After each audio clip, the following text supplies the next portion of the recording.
Hey, good afternoon, everyone. We're going to go ahead and get started. It's 5:30. Thank you for coming this evening. We greatly appreciate your interest in the speaker series. This is our 10th for this year.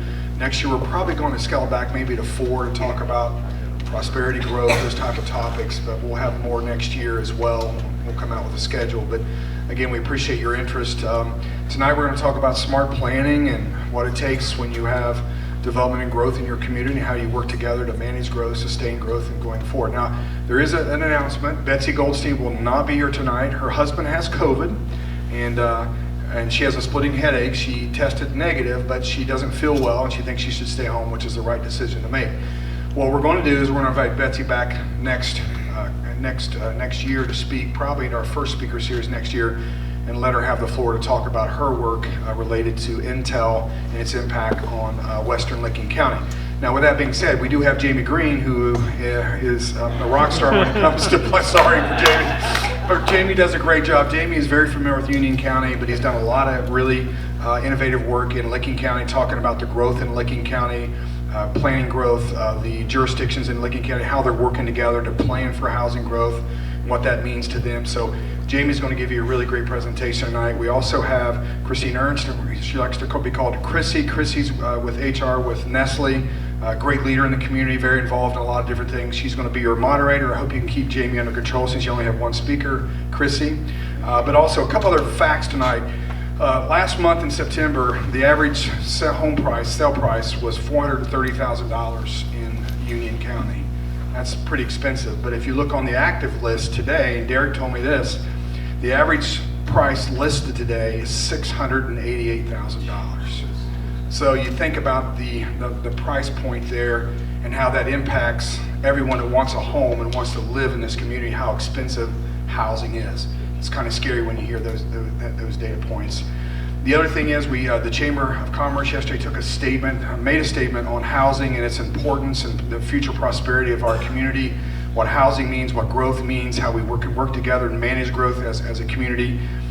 We urge you to go on the Chamber website, take a look at that statement that was being made. There's a lot of data that's in there that gives you an overview on the current situation, where we need to go, what we need to be planning for as we go forward. So again, encourage you to take a look at that statement and understand that data. Share that with your friends, have discussions with your associates, and create dialogue in the community. That's the reason why we're doing it, to create dialogue. That's why we're doing the speaker series. I've talked way too much. With this, I'm going to turn it over to Chrissy to introduce our speaker and introduce herself. Thank you, Eric. So good evening, everyone. I'm very excited to be here. Thank you to Eric and the team, Savannah and Luke, for inviting me to come back to be part of these sessions. So I was part of the panel speaking series in September. My name's Chrissy Ernst. I lead HR for Nestle, which is right down the street, the R&D facility. I've been with Nestle for just about 2 years now, and prior to that I was with Scott's Miracle-Gro. I worked in HR, leading manufacturing at a couple of their locations, manufacturing and warehousing, managing some of those facilities. So the panel speaking series I was part of was, the topic was on community workforce challenges, which I'm very familiar with when it comes to talent attraction and retention. I really enjoyed my time during that speaking series and event, and was thankful to be invited to come back this evening. So again, very excited to be here. We're here wrapping up, as Eric said, the final series. Looking forward to next year's events, and hopefully you guys are able to attend those as well. Looking forward to having Betsy back. This evening, we do have Jamie. Welcome, Jamie. Excited to have you here and hearing from you about this impactful and important event. We do have a crowd here that I'm sure is very excited to hear from you about you, your experience, your firm, and a lot more to learn. So a brief introduction of Jamie before I hand it over to him. Jamie Green, he's the founder and principal of Planning Next, a community planning firm which is based in Columbus. And Jamie brings a vast amount of experience and knowledge to us today. He's been an active and motivated professional within the community for the last 25 plus years. He's bringing a significant amount of knowledge, experience that I'm sure you are all excited to hear and learn about. His practice is focused on aligning multiple jurisdictions, which includes multi-county work in Washington, D.C., Cincinnati, Birmingham, Baltimore, Knoxville, and dozens of countrywide efforts. So lots of experience and knowledge. So with that today, we are very much looking forward to hearing from you, Jamie, to learn more about you, your firm, learn about what it means from your perspective, the community to have, the impact the community to have on smart growth strategies for us as a community to be successful. So I will hand it over to Jamie, and we will have a session at the end, or opportunity at the end for questions and answers. So looking forward to it. Thank you. Great.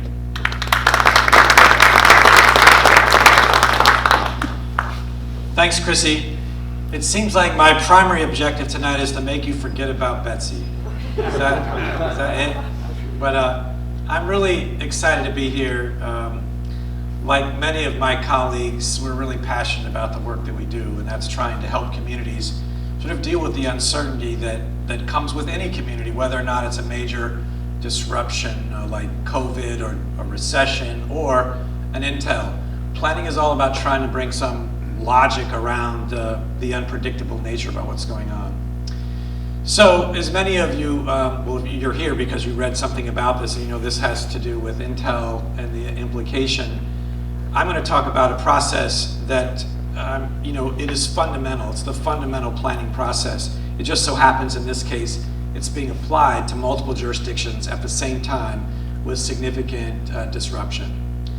What I would like you to think about in your own community as change happens, whether you're trying to manage it or not, is the fundamental question is, can we make a great place? In many communities without planning, you're just left to react to somebody else's ideas. But the way that we think about planning is can we make a great place? And that's really important in this competitive environment. We're really clear that unlike any other time, and as Betsy said, like I've been doing this at least in my own firm for 25 years, that the quality of place has never been more important in the choices that people make about where to invest or where to live. And a lot about creating a great place is all a function of the policies that you have about what your values and expectations are. And so that is the fundamental story. And we're going to keep coming back to this tonight. It's like all the things I tell you about what people told us or what the research says. It's the so what is, can we make a great place? Especially in Western Licking County, where this global enterprise chose to be and has created disruption. But in the reaction, can we meet that sort of, that arrival of intel with a great place? I've asked many people to think about 5, 10, 20 years from now, walking out of the Intel facility, what do you see? Does it look like Rome Hilliard Road? Does it look like Morse Road? You pick it, right? Because they're all the same homogeneous places that no one has any emotional attachment to. So can we make a great place? And so that question has really resonated out there. There is a document at Framework LC.org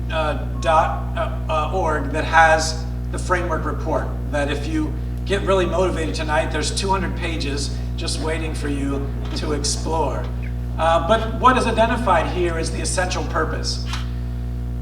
We're addressing 15 jurisdictions who all have the legal authority to manage their own land use policies. So think about the individual jurisdictions all having land use zoning, but the framework was intended to sit above it and inspire and inform, educate these jurisdictions about what they might choose to do. And it is a choice for them, but they help create framework, and many of them, as you'll see here, I think I'd like to demonstrate are pursuing the implementation at the more specific level. I don't know if any of you have been to Licking County or looked at it from this view. I hope in many ways that in Union County you would see some reflection in yourselves about the quality of place. And one of the most surprising aspects of this 14 months of work that I've done is how important people articulated quality of place was. This is Newark. It has a Second Empire architecture courthouse, maybe like your own. It's got walkable streets that are attractive with a mix of uses and a mix of housing types, right? So when people talked about what they might want to have and what they didn't want to have, that example's here to respond to. There's an amazing landscape. I was telling Chrissy earlier that both of my grandparents were farmers in Madison County, where the glaciers did their business in a really successful way and flattened most of the land. That's not Licking. It's a really beautiful rolling landscape with farm and agriculture that's rooted deeply in who they are. But the landscape is changing significantly in the western part of the county and is most identified right now by a bunch of orange barrels.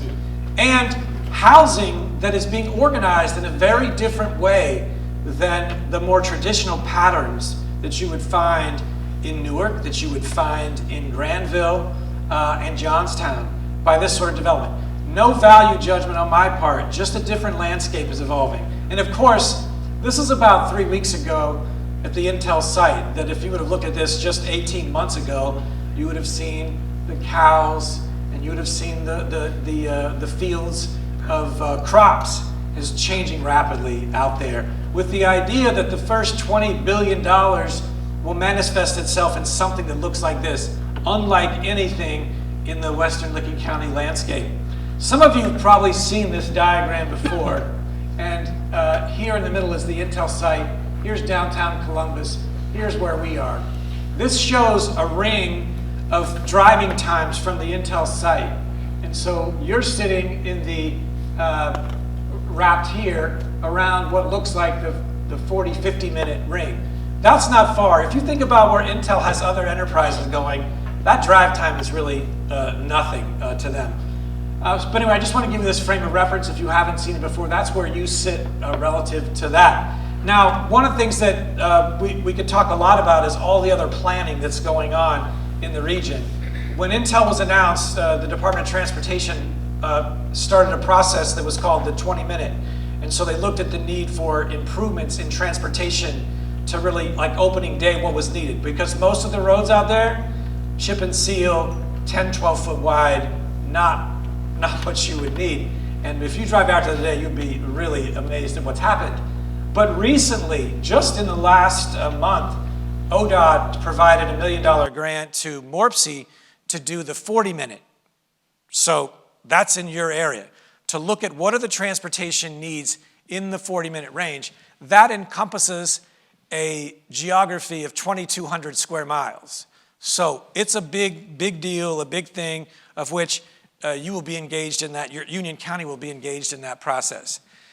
In terms of the simple timeline, the announcement was made in January of 2022.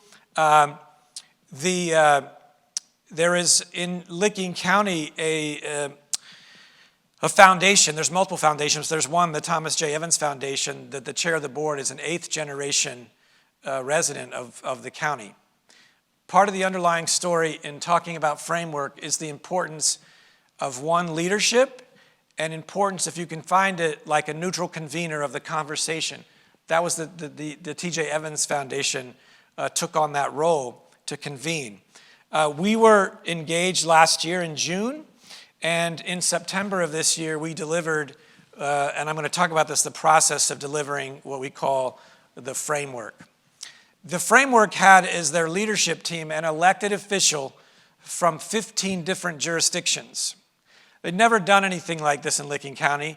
Most people have not done this in Ohio, where they've actually brought together this many folks around a common purpose. Some of these folks didn't know each other, much less like have a relationship. There were business partners who helped fund the framework process. Each of the jurisdictions also had skin in the game. They paid something for it. And then there were a series of listening partners, which I thought was really valuable. Like the elected officials were the focus. They're the ones who are going to be making policy with their colleagues. But at the table, but only participating when called upon, were the chamber, the Economic Development Group, a representative from ODOD, the Evans Foundation as supporting staff. So this is the cast of characters that every month we were engaged with and multiple times. The initial goals were to bring financial resources to the response to Licking County. You can imagine if 15 jurisdictions are going to ODOT or going to ODOD or going to Ohio EPA for support individually, that's really difficult to do. But if you go to them in an aligned way, that's much more responsive. And when the Lieutenant Governor and Governor came out about 6 months ago announcing $90 million for the 20-minute initiative, in Lieutenant Governor's comments, he was really clear that they felt strongly about providing this additional resources because of the collaboration that was going on. And that gave them confidence to do that. The process that we went through is not unlike the fundamentals that we would do in individual jurisdiction, is that's trying to get organized, a set of foundation, analyze what is going on, try to envision about what you might want in the context of what's going on, and then developing strategy around that. The large circles represent where anybody who cared about the future of Western Licking County had an opportunity to participate in the process. We believe strongly that the best plans are those that recognize what the trends are, know that trends aren't your destiny, but understand what the values are, and through a process of sort of integrating this all along, get to some strategies that people understand and own the outcomes. So again, so what? You organize these people, you got together, but can we make a great place, from this? Together, we did 150 stakeholder interviews, 4,000 individuals contributed to the outcomes in this process, and I always like to add the one billboard, because a number of years ago, we did the plan for Myrtle Beach, Greater Myrtle Beach, Horry County, and one of our steering committee members he ran a billboard business, and so he gave us like 10 billboards, and we thought that was amazing. But when we did the public input, they wanted no more billboards. We need zoning, no more billboards. And so that is the last time that guy did any civic work, I think, for us. So from what we learned, there were a series of areas of work that we talk about. And so there are 5 areas here that I'm going to mention about. One was, with all that's going on and all that we don't know that's going to go on, how are we going to move people around here in an efficient way? Again, the predominant road type out in this area is the chip and seal road. But how do we make sure that when we're doing transportation, that we're trying to do a better job of connecting jobs to housing in those areas? And it turns out that, transportation is just a response to that, right? One of the things that we learned from moving around people is understanding if there were better ways to house people relative to where the jobs were. Because the unintended consequences of not doing that is a lot of congestion and a lot of money spent on roads that aren't necessary. The housing dynamics, I'm going to give you some statistics here in a minute, but understanding that there's an incredible mismatch between the jobs that are being created and the housing that's available to people. And those housing is also in a very limited range. If you've had anybody out here from the BIA, they talk about any complete community has a continuum of housing, different housing. That doesn't exist in Licking County. Now, I'll share what that means. The economic production is an area of our focus, because without that level of prosperity for local government, without prosperity for individuals, without prosperity for business, this is not a good outcome. And then trying to figure out what land utilization would look like. One of the primary notions about the work that we did here was understanding in the landscape what was important to people that should be conserved. Preserved is a very strong word, but what is it that should be maybe developed last? Is it stream corridors? Is it significant areas where there's steep slopes, but they're not ideal for development? So that was important to us. And then this last point that I mentioned earlier is that to the folks in Western Licking County, when development comes, the quality of it and the way that it looks is really important. Maybe to you that should seem like one of those blinding flashes of the obvious, right? But no, it was really important to them. So what the deliverables, the outcome, kind of a headline for you to think about as we go through this is, what did you deliver in terms of framework? We developed a set of 14 value statements about what was important, and we tested and tested and tested those and refined them. You'll see them explained significantly in the framework document, but consensus and agreement on things for us starts from the general and works to the specific. So these statements, are desired outcomes, statements of intent, but we get more specific. we created what was called the Conservation and Development Map. In many cases, this would have been just a development map, like where's development go? Because that's what most people seem to be focused on when you're dealing with growth and change. But no, in this case, it's a what are we going to conserve, and then where are the best places for development to go? And then there's a collection of character types. In my tenure in planning, which is 30 years, the way that this sort of work would have happened is you would do it from a land use basis. You would like have a map, a two-dimensional map, and you would paint this area brown over here for residential, and you'd paint it red here for retail. But no one, even the smartest people in the community, had any idea how that would manifest itself in the three-dimensional environment. It was just about use. We have a character-based approach that was really important in Licking County so that instead of managing just by use, you manage by character and character type. So I'm going to show you a couple examples of those. The last deliverable is several dozen projects, policies, and programs that any of the jurisdictions at their choice could use to make the kind of community that they want in the context of framework. So I'm going to just share with you some of the data. There's a lot of data that's been developed, but this is not intended to show like it's all going east. This is intended to show flow, input and output, about where people work. So the middle one says that of the nearly 180,000 people that live in that county, that only 27,000 of them actually live and work in the same place. There's a lot of moving in and out, right? So there's 33% of the people that work in the county but have to come from somewhere else. And then there's another 50,000 people in one county that work outside the county and live.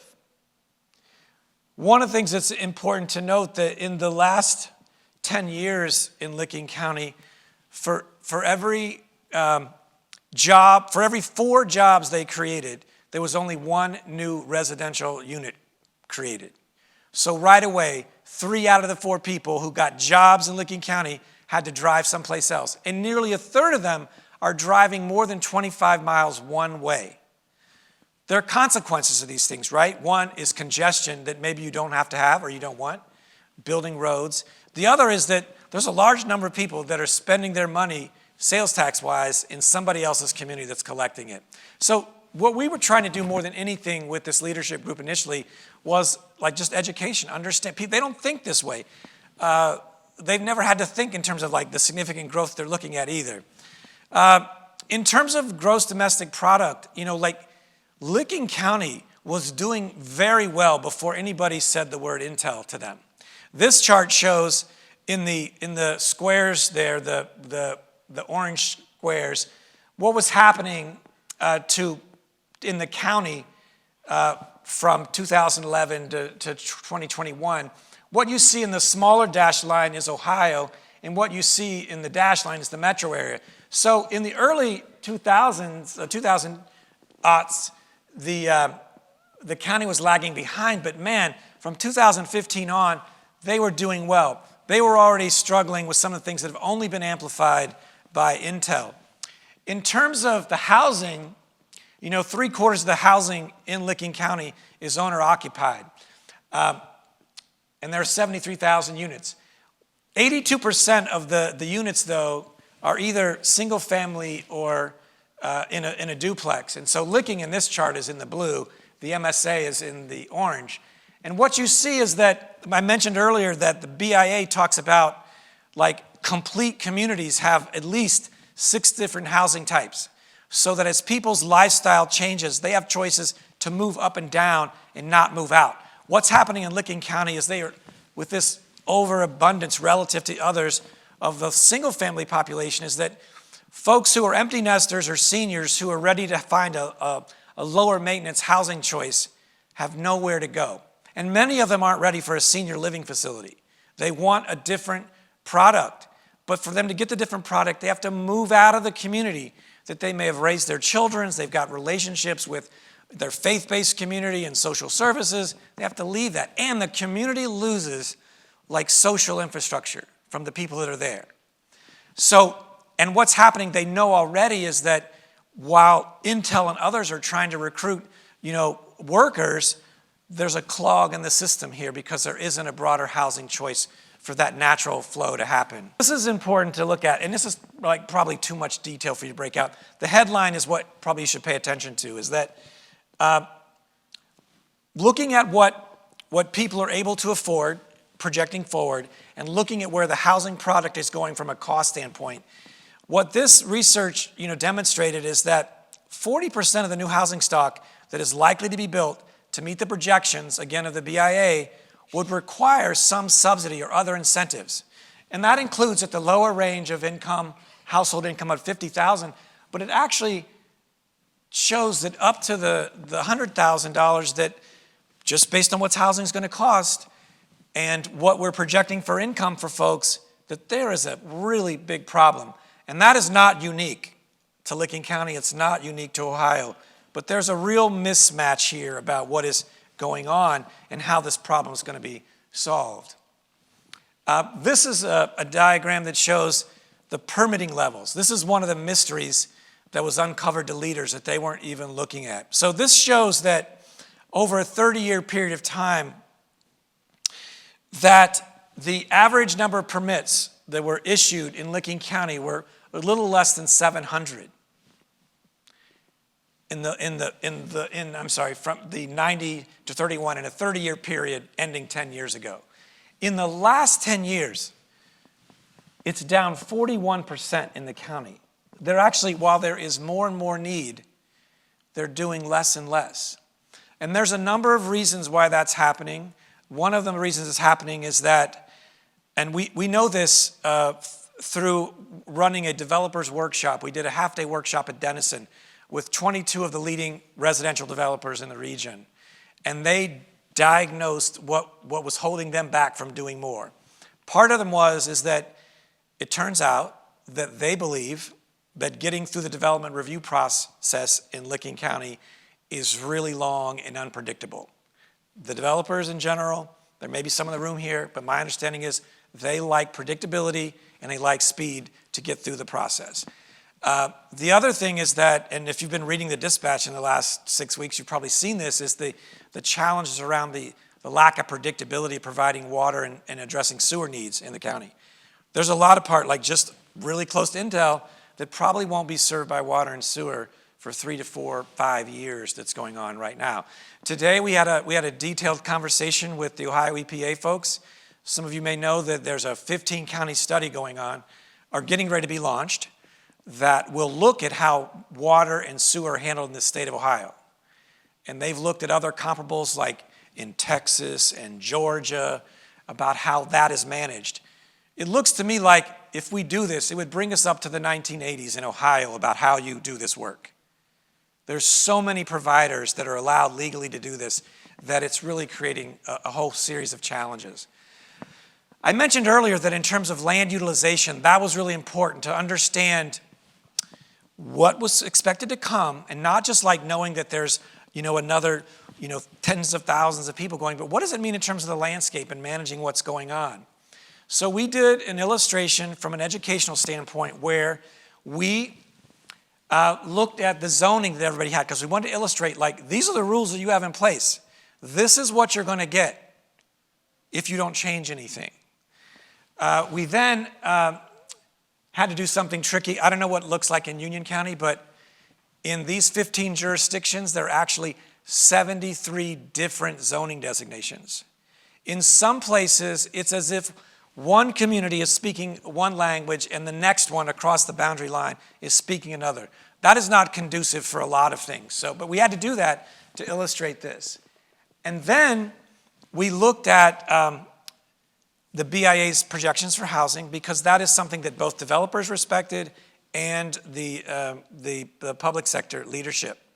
And so we took what's projected, and then we took what your rules are, and then distributed it across the different jurisdictions. So I will show you just as an example. If you look at Newark in this example, and somehow I've lost my feel for the button. Here we go. Newark, that this is the housing units that they had in 2020, 22,000. Based on the forecast, the post-Intel forecast they would increase about 3,000 at a density of like, 1.61. So the forecasted consumption would be like 1,800 acres alone in one of the 15 communities. You can see that in Jersey Township, which is on the front door of Intel, it's another 2,000.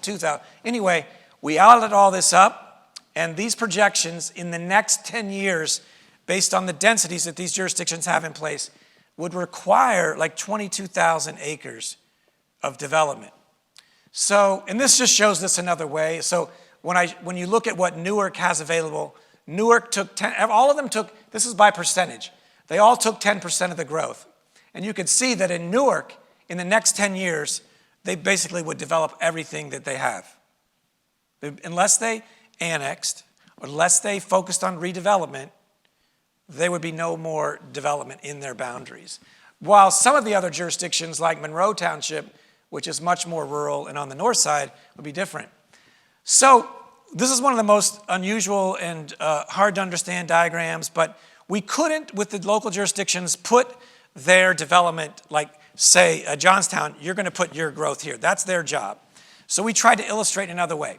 What this illustrates right now, that if you take land that's already developed, if you take sensitive environmental areas, if you take steep slopes, if you take those all off the table, there's only about 40% of the land in this area, which is an area of 264 square miles. Some of you probably know that Columbus is 230 square miles. So we're planning an area bigger than Columbus that holds 900,000 people. I told people that, and they thought, oh, we got plenty of land. Then I'm like, no, you have no room to be sloppy here. But this shows that in this 40% is developable. When we did those illustrations of the amount of growth that you're going to need using your densities, they would, in the first 10 years, take a third of that, 35%, which for you smart people out there, you would say, my goodness, that's a 30-year build-out of 264 square miles. That's a stunning notion, right, that it could be that dramatic. But that's what the analysis showed. And that really got folks' attention, that that's what they're looking at. I mean, for me, and I see some of you in the crowd that might be in my demographic, like 30 years feels like a blink in many ways, right? It's not long at all. So again, all this, blah, blah, blah, blah, blah, but can we make a great place? And it's a policy decision here, right? So I mentioned the deliverables, the principles, the character types, the development map, the implementation matrix. So I'm going to share with you, I won't talk about all of these, but these are statements of intent that all 15 jurisdictions at the table with the leadership group have embraced. These were not some of these were not imaginable at the beginning of this process. Things like we prefer to grow inward, like that was not there. But these are all important. These are in rank order, but there's not much difference between them. But this, again, maybe one of those things that's obvious, just not been memorialized, is that these jurisdictions need to make sure that they fiscally benefit from what's happening. They have no margins for taking on development that doesn't pay for itself in some combination of the development. But mixed use, there's very little of that out there except what you see in the historic environment. People don't appreciate that through policy, they can actually create some of the best aspects, the most beloved aspects of their community can be created through policy development. Design qualities I mentioned before, and the conservation piece. And this last one was, I think this only happened because we illustrated that they could be at a 30-year build-out if they don't change their policies.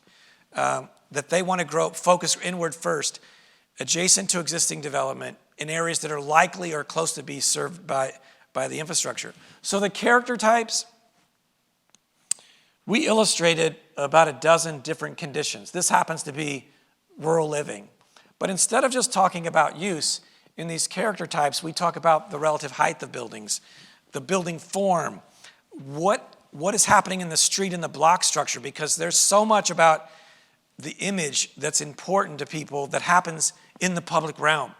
And as we've talked to ODOT, and they've done impressive work about trying to create capacity, we have been in their ear consistently about what does the road look like? It's more than a utility. In some places, that is where you make your first and only impression of what's happening in a community. And then what's the open space forms? Because you can easily imagine if you're like in Marysville, in the more urban area, there's a different kind of green space than if you're out in the edges somewhere. So all of these. So there are different types about traditional neighborhoods, about business parks, all the attributes sort of outlined. The communities, if they don't like these, they can make their own. These are examples, but they can also take these and put them into their own comprehensive plans and land use plans. The third deliverable is this conservation and development map that we put together. And this begins to, without being a land use map, distribute the growth, the residential and the non-residential growth to scale on here. And then what you see in the gray are the already developed areas, and then the purple is the non-residential laid out on a map. And this would be much more helpful to you if you could actually see the details, but they're all there to help shape where things go. In terms of the implementation part, these are the 10 topics. These are best practices, and they're organized around administration, sustainability.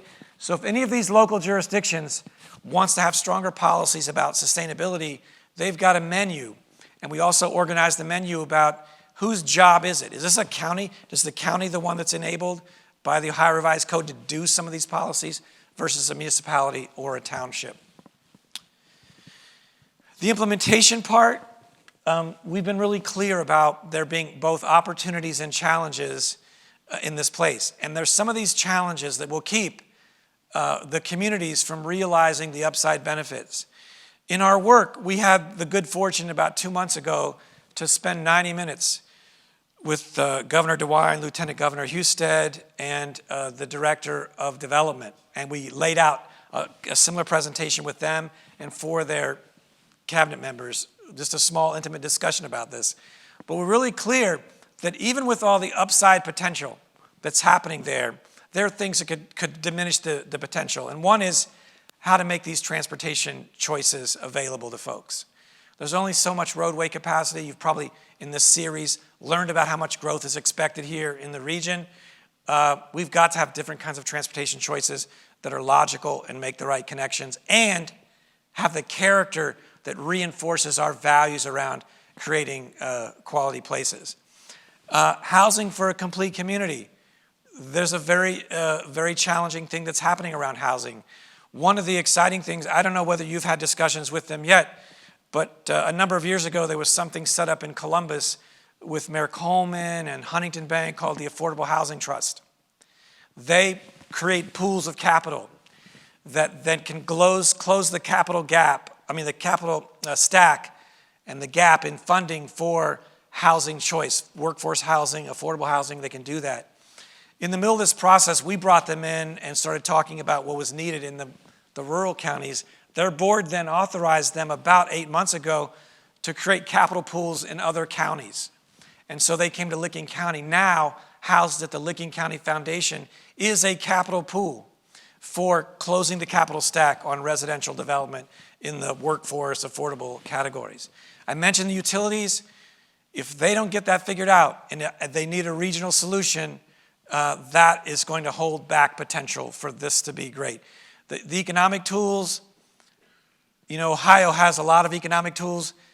In my view, many of them have been created as Band-Aids to fix underlying policies that make it really complicated, and with the layers of government that we have here.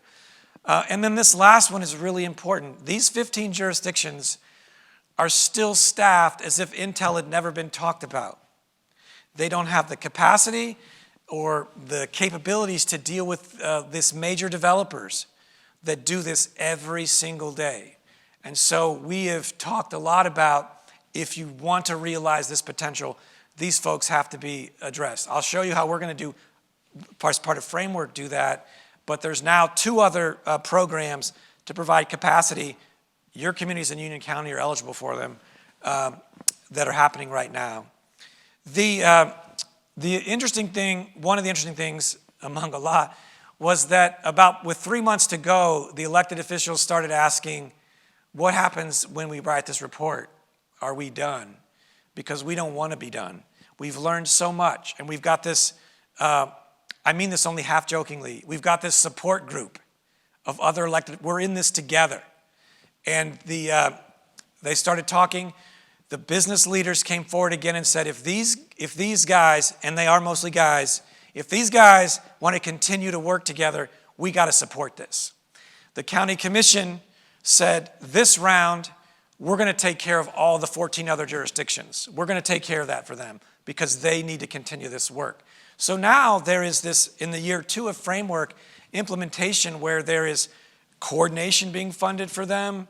There's the leadership groups going to be facilitated to continue the dialogue using an agenda generated by the elected officials.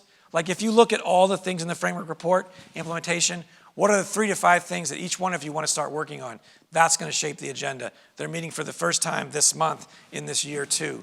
There's a website for them and the community that will continue to be maintained. There'll be an annual report produced. And they have on-call support from professional planners. And we had one of those calls today with Heath. So this is put in place. What you see on the right-hand side are 4 boards of illustrating as best you can in 420 by 30 by 4 about what framework is about. The foundation wanted every one of the jurisdictions to have these in the lobby of their town hall, village hall, and then there was jokingly an audit that we were going to go out and see who's displaying these things. So far, it's 100%. Great, all of this, but can we, through this work, make a great place? I mentioned earlier that in my work, and we're working in 8 different metropolitan areas around the country right now, quality of place matters. I don't know if anybody in the room tracks the Gallup's well-being index, but Gallup's has this 5-point index. They put a lot of effort into understanding what does it take for any of us to have a strong sense of well-being. That includes things like, do we feel like we have a purpose? Do we have the social connections? Do we have a sense of our general health? Economically, can we sustain ourselves and people that we care about? The 5th component of their research about whether or not we can feel a true sense of well-being is rooted in how we feel about where we live, where we exist. So as planners and as elected officials, they believe this from what we've been able to share. That's a huge responsibility that we can take care of a big chunk of anybody's well-being if we are better stewards of our natural environment and we take seriously the tools that we have to shape the kind of environment that gives us a stronger sense of well-being. Further on that is that there was another study it's been about 6 years ago now, by the Knight Foundation that Gallup helped them with. It turns out that those communities that have a higher sense of emotional attachment and pride have greater prosperity than those who do not. That probably, from an intuitive standpoint, probably makes sense with some of you. But it is not just about feeling good about who we are, it's about prosperity. Prosperity for businesses, prosperity for local governments, and ultimately prosperity about the people who live, work, try to create a family and existence in our communities. So thank you very much. I'm really thrilled to be here. I hope this has been helpful to you in some small way. But there's some really good work going on in the region. And those communities that are going to do well are those who take planning and implementation very seriously. So thank you. I think questions, we take questions if you'd like. Absolutely. There we go. Thank you, Jamie. Appreciate the perspective. Yeah, so now we will open it up for questions.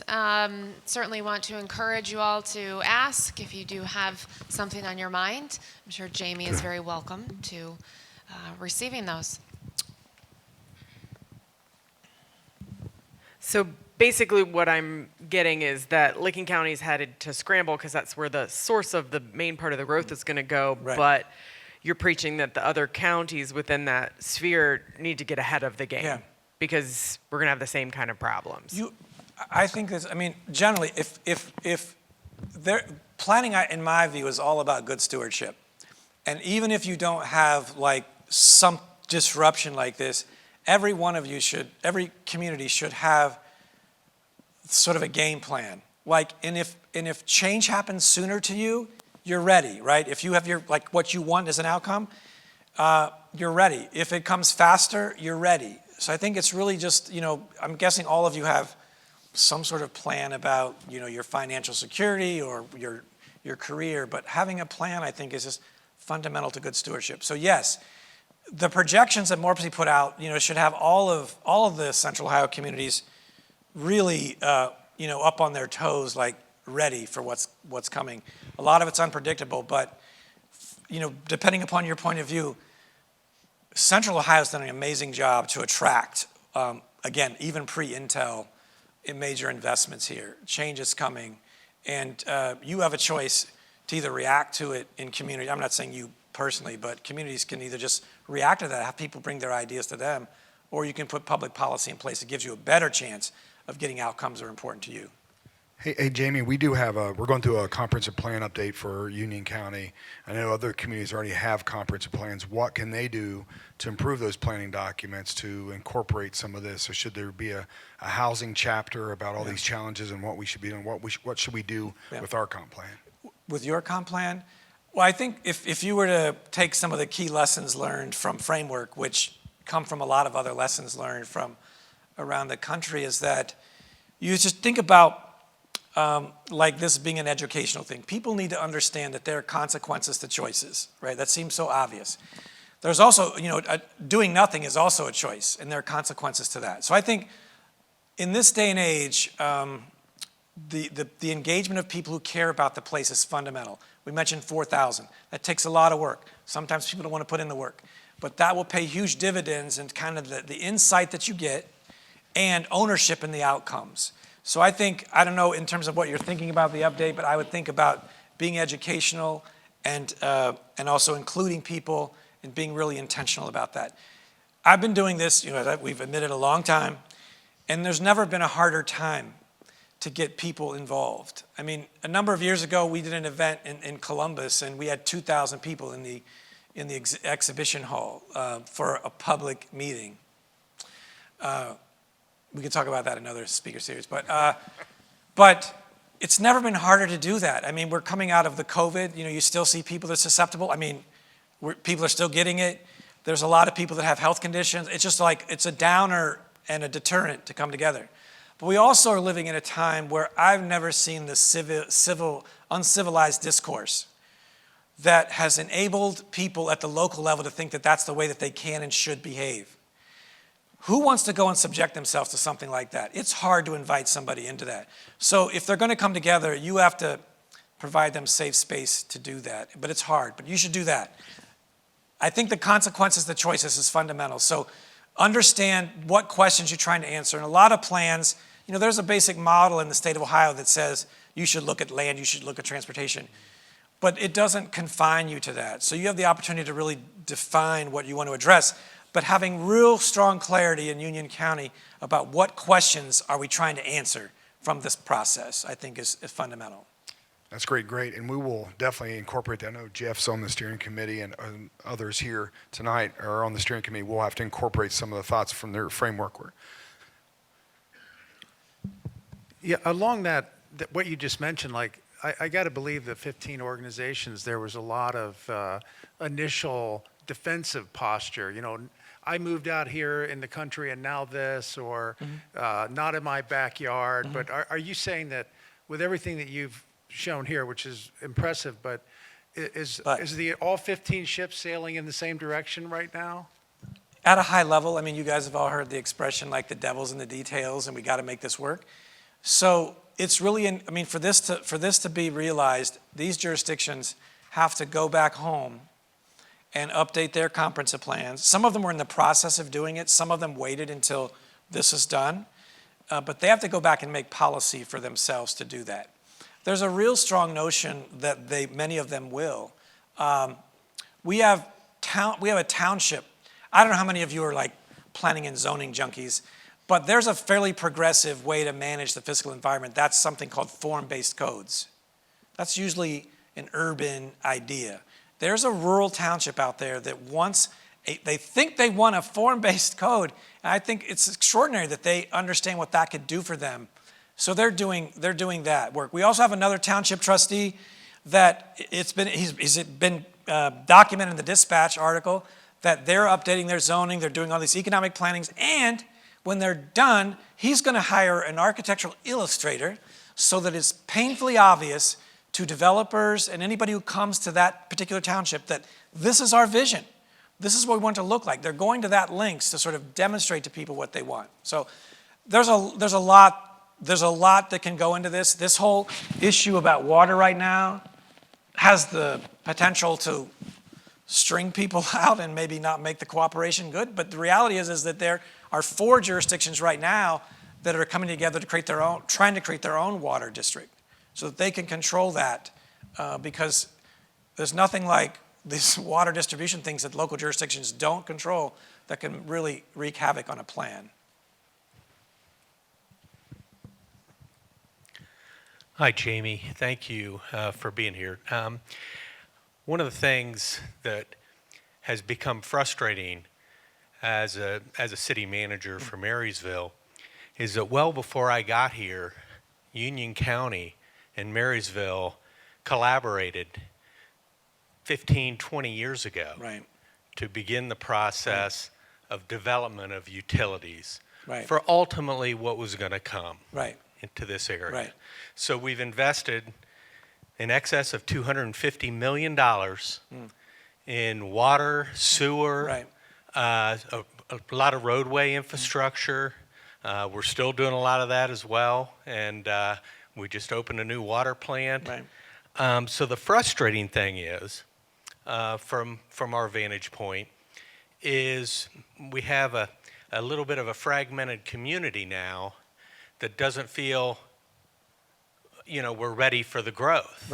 When in all actuality, there probably isn't another county or city that's in as good a position as we are, which is why people are coming here. How do we manage through that? How do we? I know we're doing the speaker series here. We're trying to get the word out through social media. We're doing everything we can, but that's where we need the most help here, is try to make sure everybody understands we've done all the comprehensive planning, the strategic planning, that help us through there if you can. Well, that's a big question, Terry. But, I mean, again, the couple things that come to mind. One is that there are moments in time in any community where you can really get things done. There's a certain alignment that happens, and when you get to that point, you've got to run hard, because there are also times in communities, and I'm talking about not just individual communities, but collections, where you just can't get it done, that the leadership is just not there. And that's why in Licking County and Westland County, they should be running hard right now, because this, to the question I think you were getting at, this may not last. One of the things that when we organize a process, is we try to find people who can bridge different points of view. So in Licking County, we had an 8th generation person who has 2 other generations behind her. Daughter is active in the community, and then grandchildren. Like, there's been 10 generations. I don't know how often that happens in communities these days. But without that leadership, like, I'm not sure the local governments could have pulled themselves together to do this. In other communities where we didn't have maybe that, we found a couple people, and you'll just have to bear with me on this example for a minute. You've probably already been sensitized, and I'll take a while to answer your questions. But in Muncie, Indiana, in Delaware County a number of years ago, we were hired, and we landed there, and in the first 3 stakeholder interviews, we were told, you should know that politics in Delaware County is a blood sport. These people are not aligned, they won't do it. So we had to put together a steering committee, and we worked really hard to find 2 co-chairs of this group. One of them was a developer physician, Dr. George. The other, and was known to be very, very conservative. And then on the other side, we found the library director for the county, known to be very, very liberal in her thinking. The 2 of them were convinced that the future for so many was going to be jeopardized if they couldn't at least have a conversation. Jenny and George said, we have at least one thing in common, and that's the future of Muncie and Delaware County, and we're going to work to it. And when the community saw these 2 people that, when they saw them independently, would have been adversaries, willing to come together for the good of the community, a lot of them fell in line. And I will tell you that the story was pretty amazing about what what Muncie has done. There's something called MAP, the Muncie Action Plan, that has alignment across. It still exists today. We did a planning process. They created a 501c3. They're still in business. But when the process was complete, Jenny was diagnosed with a very severe throat cancer. She had no family in the area, and she was pretty introverted. She had a lot of friends. When Dr. George heard that Jenny was ill, seriously ill, he showed up at her door and said, Jenny, I'm here to take care of you. When you have appointments in Indianapolis, I'm going to take you.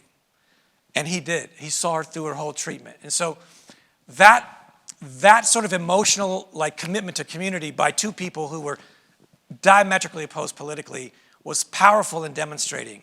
So, I don't know what the leadership assets are here beyond government, but if there's people that can bridge the gap, that is one way to have a conversation about what's going on. The other is just to continue to tell people about the consequences of their actions.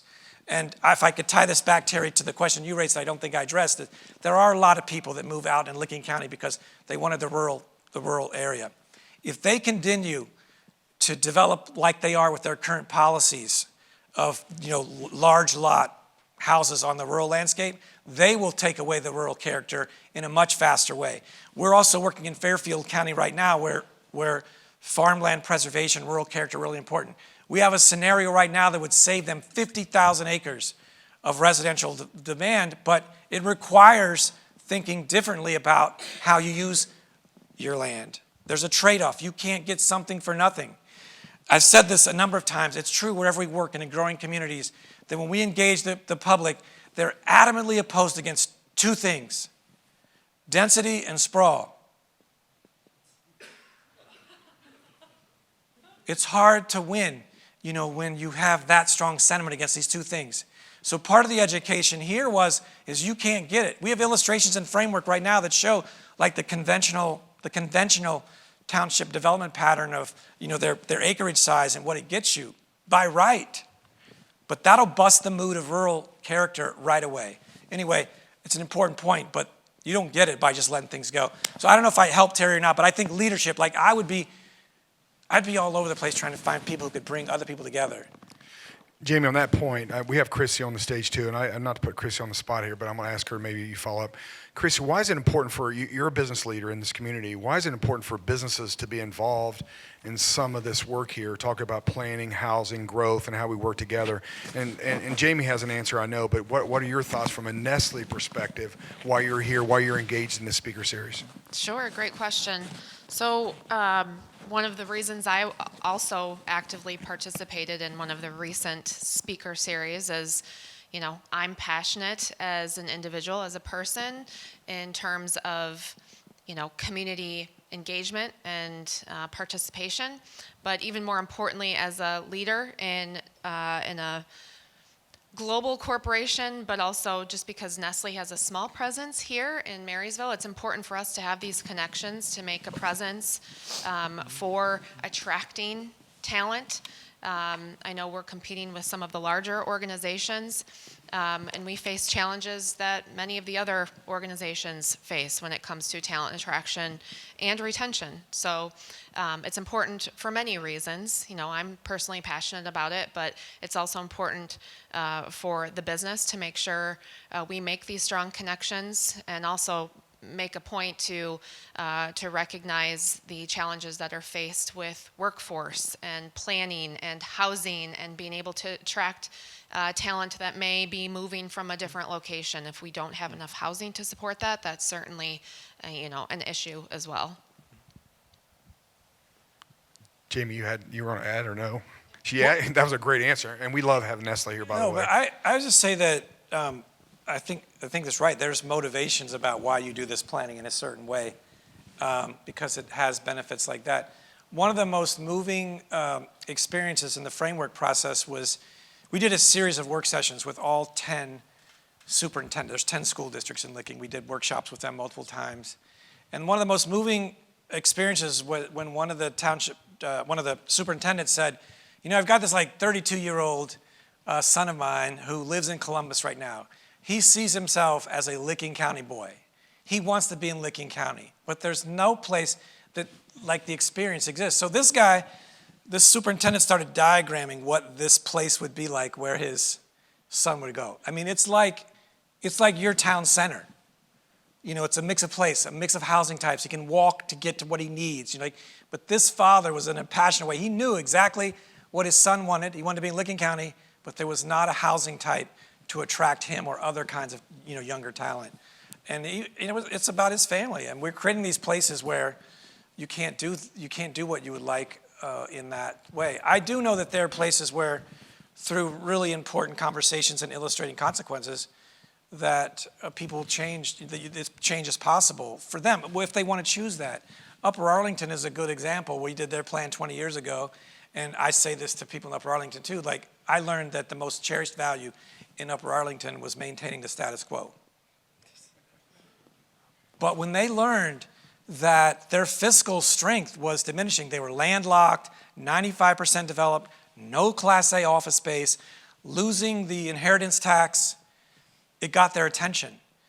But what really helped them was not just the fiscal impact, but that they could control design quality.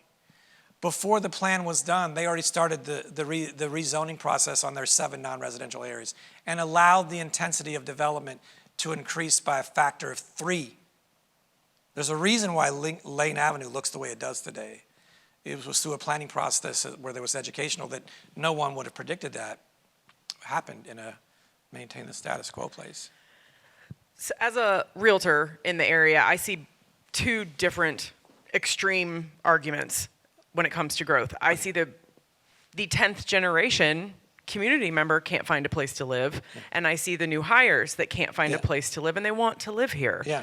Then I see people that say we're big enough. Yeah. We don't need any more growth. Yeah. That's everyone else's problem. Yeah. What do you say to that? Well, first thing I say is not all growth is created equally. My sense in places where people are adamantly against like growth, it's not so much about the growth, it's how it shapes up in the community.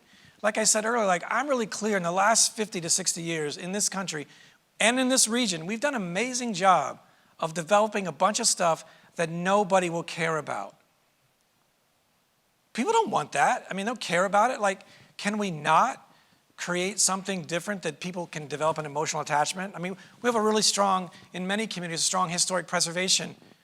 But can you imagine in some of the places that we've created that anyone will ever preserve any of that? No.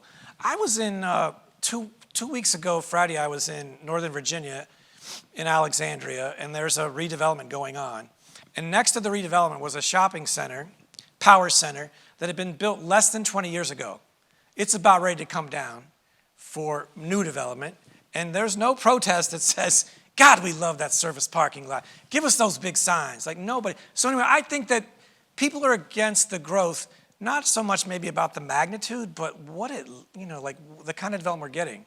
And I think a lot of local communities don't appreciate how much control they have over that and how much we can actually ask for. Jamie, thank you. The 2 brain types that's been talked about a lot tonight has been people that are focused on preservation, that tribe, and then also the group that's focused on innovation. Yeah. And when it comes to placemaking, making that emotional connection, you spoke about developers and about the friction points that developers are running into. Yeah. So as we develop plans, and I know one county you mentioned, Licking County, is looking at code-based zoning. Well, Others, one township is looking at that. Others are not.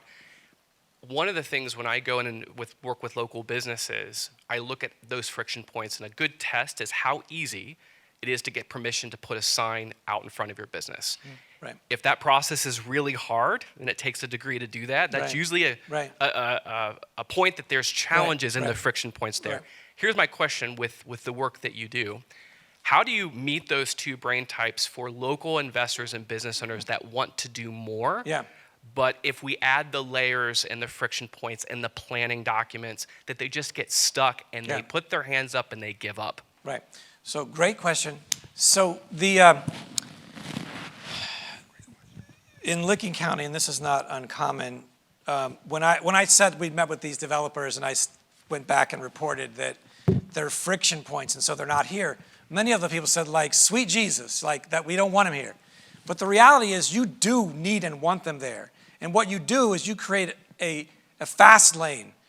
In your plans and your codes, if there are things that you want and you're really clear, those guys should go to the head of the line or not wait through the typical review process for people who are doing things that aren't consistent with what you want. So I think you can make the path easier for people who are doing things that you want. And I think that's how many of them are thinking in the future out there. Does that answer your question? Great question, great answer. We are at closing time here. We want to give a shout. I mean, Jamie has done a lot of work in our community, and he has a lot of insight. You'll stick around for a couple more minutes. Let's give him a round of applause.